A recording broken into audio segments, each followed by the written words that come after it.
എനിക്ക് തോന്നുന്നു ഈ ഒരു പദം പോസ്റ്റ് ട്രൂത്ത് എറ എന്നാണ് പൊതുവെ നമ്മൾ പറയാറുള്ളത്.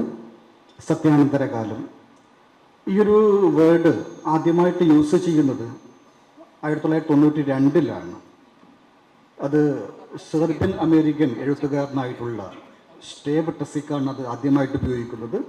സത്യകാലം മരിച്ചു, ഇനിയുള്ളത് അസത്യത്തിൻ്റെ കാലമാണ് എന്നുള്ള ഒരു കോമൺ നിർവചനം മാത്രമാണ് അദ്ദേഹം നൽകിയിട്ടുള്ളത്. പക്ഷെ 2016 ഈ ഒരു വാക്ക് ഓക്സ്ഫോർഡ് ഡിക്ഷണറിയുടെ ഏറ്റവും മികച്ച, ആ വർഷം ഉപയോഗിച്ച ഏറ്റവും വലിയ വാക്കായിട്ട് അത് പ്രഖ്യാപിക്കപ്പെടുന്നത്. 2 കാരണങ്ങളാണ് അതിന് അവർ പറഞ്ഞിട്ടുള്ളത്. അതിലൊന്ന് അമേരിക്കൻ പ്രസിഡൻഷ്യൽ ഇലക്ഷനാണ്, മറ്റൊന്ന് ബ്രെക്സിറ്റ് ഉടമ്പടിയാണ്. ഈ 2 സംഭവങ്ങളെയും മുൻനിർത്തിയിട്ട് ഈ പദം ലോകത്ത് പ്രചരിച്ചു എന്നും അതിൻ്റെ കാരണം അതിൽ പ്രസിഡൻഷ്യൽ ഇലക്ഷനിൽ ട്രംപാണ് കൂടുതൽ കളവ് പറഞ്ഞിട്ടുള്ളത്, ഹിലാരി കുറച്ച് കളവ് പറഞ്ഞിട്ടുള്ളൂ. അതുകൊണ്ട് കൂടുതൽ കളവ് പറഞ്ഞയാൾ ജയിച്ചു എന്ന രീതിയിലാണ് അത് വ്യാഖ്യാനം വന്നത്. ബ്രെക്സിറ്റ് ഉടമ്പടിയും അങ്ങനെയാണ്, സെയിം സംഭവമാണ്. അപ്പോൾ അത് പിന്നീട് ലോകം മുഴുവൻ വ്യാപിപ്പിക്കുകയും ഇന്ന് നമ്മൾ എല്ലാ നെഗറ്റിവിറ്റിയും, നിഷേധാത്മകമായിട്ടുള്ള ഏത് കാര്യത്തെക്കുറിച്ച് പറയാനും നമ്മൾ ഇപ്പോൾ ഉപയോഗിക്കുന്നൊരു പദം സത്യാനന്തരകാലം എന്നാണ്. അതിനൊരു അപകടം കൂടിയുണ്ട് കേട്ടോ. കാരണം ഈ ഒരു പദം ഉപയോഗിച്ചു കഴിഞ്ഞാൽ നമ്മൾ എത്ര കൊടിയ അനീതിയും ന്യായീകരിക്കപ്പെടുകയാണ്. നമ്മൾ ജീവിക്കുന്നത് സത്യാനന്തര കാലത്താണ് എന്ന് പറഞ്ഞാൽ ഏത് കൊടിയ അനീതിയും ന്യായീകരിക്കുന്നൊരവസ്ഥയിലേക്ക് നമ്മൾ മാറിയിരിക്കുന്നു. അപ്പോൾ ഈ സത്യാനന്തരം എന്നുള്ള വാക്ക് തന്നെ ഈ പറഞ്ഞിട്ടുള്ള സത്യാനന്തര കാലത്തെ ചില ആൾക്കാർ ഉപയോഗിക്കുന്നത് വളരെ കാപട്യത്തോട് കൂടിയിട്ടാണ് എന്ന് ആദ്യമേ മനസ്സിലാക്കേണ്ടതുണ്ട്. ഇതിനെക്കുറിച്ച് ഒരുപാട് ചർച്ചകൾ പറഞ്ഞു. ഇപ്പോഴും അഹമ്മദ് മാഷ് പറഞ്ഞതുപോലെ ഒരുപാട് ഉദാഹരണമുണ്ട്. പക്ഷേ യുവാൽ നോവ ഹരാരി, അദ്ദേഹമാണ് ഇതിനെക്കുറിച്ച് ഏറ്റവും ആധികാരികമായി സംസാരിച്ച ഒരാൾ. അദ്ദേഹം 2018 തോന്നുന്നു 21 lesson for the 21st century എന്ന് പറയുന്നൊരു പുസ്തകത്തിൽ ഒരു അധ്യായം തന്നെ ഈ ഒരു വാക്കിനെ കേന്ദ്രീകരിച്ച് നടത്തിയിട്ടുണ്ട്. അദ്ദേഹം പറഞ്ഞു സത്യാനന്തരകാലം 2018 ശേഷം തുടങ്ങിയൊന്നുമല്ല, ഇത് വളരെ മുമ്പേ ഉണ്ട്. കാരണം അസത്യങ്ങൾ പറഞ്ഞ് കൽപ്പിത കഥകൾ പറഞ്ഞിട്ടാണ് എല്ലാ കാലത്തെയും മനുഷ്യ സമൂഹം മുന്നോട്ട് വന്നിട്ടുള്ളത്. പക്ഷെ എന്താണ് ഇപ്പോഴത്തെ പ്രശ്നം? മുമ്പ് കഴിഞ്ഞ നൂറ്റാണ്ടിലുണ്ട് ഈ പ്രശ്നം. പക്ഷേ ഈ നൂറ്റാണ്ടിലെ പ്രശ്നം എന്താണ്? ഇത്രയേ ഉള്ളൂ, ഇപ്പോഴും സത്യവും അസത്യവും ഏതാണ് എന്ന് തിരിച്ചറിയാൻ പറ്റാത്ത വിധം നമ്മുടെ ഇൻഫർമേഷൻ, അവിടെയാണ് നീലാംബരൻ സാറിൻ്റെ ചോദ്യം ഇവിടെ പ്രസക്തമാവുന്നത്. ഈ ഇൻഫർമേഷൻ നമ്മളെ കടന്നാക്രമിച്ചുകൊണ്ടിരിക്കുകയാണ്. നമ്മുടെ കയ്യിൽ കിട്ടുന്ന ഒരു ഇൻഫർമേഷൻ എങ്ങനെയാണ് അത് സത്യമാണോ അസത്യമാണോ എന്ന് മനസ്സിലാക്കാൻ പറ്റില്ല. അത്രമാത്രം നമ്മൾ ഇതിൻ്റെ ഇടയിൽ പെട്ടുപോയിരിക്കുന്നു.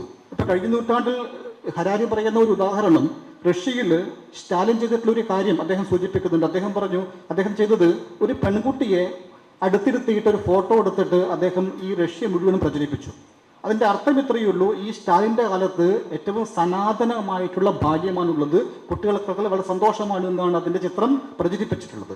പക്ഷേ അതേ സമയത്ത് തന്നെ ആ ഗല്യ മാജിസ്കോക്ക എന്ന് പറയുന്ന പെൺകുട്ടിയുടെ അച്ഛനെ സ്റ്റാലിൻ കൊന്നുകളഞ്ഞു, അമ്മയെ നാട് കടത്തി. പിന്നീട് ആ കുട്ടി അവിടെ റഷ്യയിൽ അലയുകയാണ്, അനാഥയായിട്ട് അലയുകയാണ്. പക്ഷേ ആ കുട്ടി ആ ചിത്രം കാണുന്നുമുണ്ട്. ഇത് സത്യാനന്തര കാലത്തിൻ്റെ ഏറ്റവും വലിയ തെളിവാണ് എന്ന് ഹരാരി പറയുന്നു. പക്ഷെ അത് ഓർമ്മിക്കേണ്ടത്, അന്ന് റഷ്യയിൽ അറിയില്ലായിരുന്നു ഈ കുട്ടിയുടെ മാതാപിതാക്കളെ ഇല്ലാതാക്കിയത് സ്റ്റാലിനാണെന്ന്. പക്ഷെ നമുക്ക് ഇന്നറിയാം. ഇതാണ് ഈ സത്യാനന്തര കാലത്തിൻ്റെ ഏറ്റവും വലിയ പ്രത്യേകതയായിട്ട് എനിക്ക് തോന്നിയിട്ടുള്ള കാര്യം. ഇപ്പോഴും നമുക്കറിയാം ഇത് അസത്യമാണ് എന്ന്, നമുക്കറിയാം ഇത് മിഥ്യയാണ് എന്ന്. പക്ഷേ നമ്മൾ ഇത് സത്യമാണ് എന്നും ഇത് യഥാർത്ഥമാണ് എന്നും കരുതി വിശ്വസിക്കാൻ നമ്മൾ വിധിക്കപ്പെടുകയാണ് ചെയ്യുന്നത്. ഒരൊറ്റ ഉദാഹരണം ഞാൻ പറയാം. നമുക്കറിയാം, ഇപ്പോൾ MN വിജയൻ്റെ കാലഘട്ടത്തിൽ നമുക്കറിയാം ഈ ഇൻഫർമേഷൻ വെച്ചുകൊണ്ടുള്ള കളി അവിടെ നടക്കുമായിരുന്നു. എന്ന് പറഞ്ഞാൽ ഒരു പുതിയ കാര്യം പറഞ്ഞാൽ നമുക്കത് റെഫർ ചെയ്തിട്ട് മനസ്സിലാക്കുവാനുള്ള ഒരു കപ്പാസിറ്റി നമുക്ക് അന്നില്ലായിരുന്നു. MN വിജയനും അഴീക്കോട് മാഷൊക്കെ ഉണ്ടായിരുന്ന കാലഘട്ടത്തിൽ നമുക്കൊരു പുസ്തകത്തെ റെഫർ ചെയ്തിട്ട് അത് പരിശോധിച്ച് മനസ്സിലാക്കണമെങ്കിൽ അക്കാദമിക പാണ്ഡിത്യമുള്ളവർക്ക് മാത്രമേ പറ്റുകയുള്ളൂ. ആ പുസ്തകം നമുക്ക് ലഭ്യമല്ല. പക്ഷേ ഇന്ന് സുനിൽ പിള്ളയുടെ കാലത്തോ എന്തുകൊണ്ടാണ് നമ്മൾ ഇത്രയും കൂടുതൽ സുനിൽ പിള്ളയുടെ നമ്മൾ ഇവിടെ വിമർശിക്കുന്നത്, പരിഹസിക്കുന്നത്? കാരണം അദ്ദേഹം ജീവിക്കുന്നത് ഇൻഫർമേഷൻ്റെ യുഗത്തിലാണ്. അദ്ദേഹം കോപ്പി ചെയ്ത ഒരു പുസ്തകത്തിൻ്റെ നിമിഷ നേരം കൊണ്ട് നമുക്ക് അതിൻ്റെ PDF കോപ്പി നമ്മുടെ കൈ കിട്ടും. അതുകൊണ്ട് കൃത്യമായിട്ട് മനസ്സിലാക്കാൻ പറ്റും ഇദ്ദേഹം പറയുന്നത് ശരിയാണ് തെറ്റാണോ എന്ന്.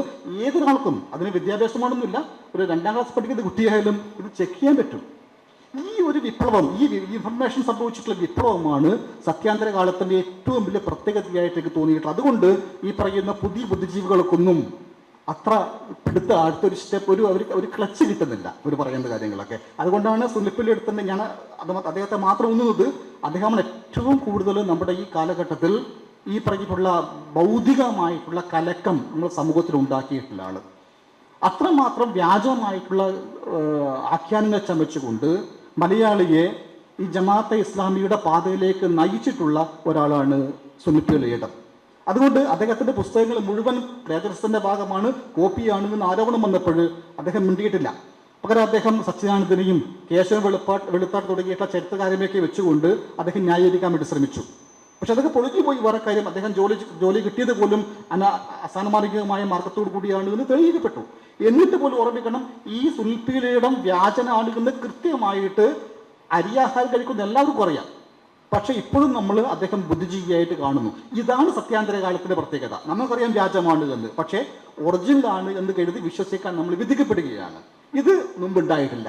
നമുക്ക് അറിയില്ലായിരുന്നു അത് വ്യാജമാണ് ഒറിജിനലാണോ. പക്ഷേ ഇത് നമുക്കറിയാം, ഇത് വ്യാജനാണ്, ഇത് പറയുന്നത് തെറ്റാണെന്ന് അറിയാം. പക്ഷേ തെറ്റാണെന്ന് അറിഞ്ഞുകൊണ്ട് തന്നെ നമുക്ക് സത്യമാണ് എന്ന രീതിയിൽ വിശ്വസിക്കാൻ വിധിക്കപ്പെട്ടു. അതാണ് സത്യാന്തരകാലം. ഒരുപാട് ഉദാഹരണത്തിന്റെ കയ്യിലുണ്ട്. അടുത്ത റൗണ്ടിലേക്ക് വരുമ്പോൾ നമുക്ക് സംവദിക്കാൻ തോന്നുന്നു. ഇതൊരു ഉദാഹരണം മാത്രം സൂചിപ്പിക്കുകയാണ്. എഴുത്തിന്റെ ഇൻഫർമേഷന്റെ ആധിക്യം നമ്മുടെ ബുദ്ധിജീവി സംഘത്തെ വല്ലാതെ നിരാശപ്പെടുത്തിയിട്ടുണ്ട്, അസ്ഥിരപ്പെടുത്തിയിട്ടുണ്ട്. അത് നമ്മളെ സംബന്ധിച്ച് ഒരു പോസിറ്റീവായ കാര്യമാണ്.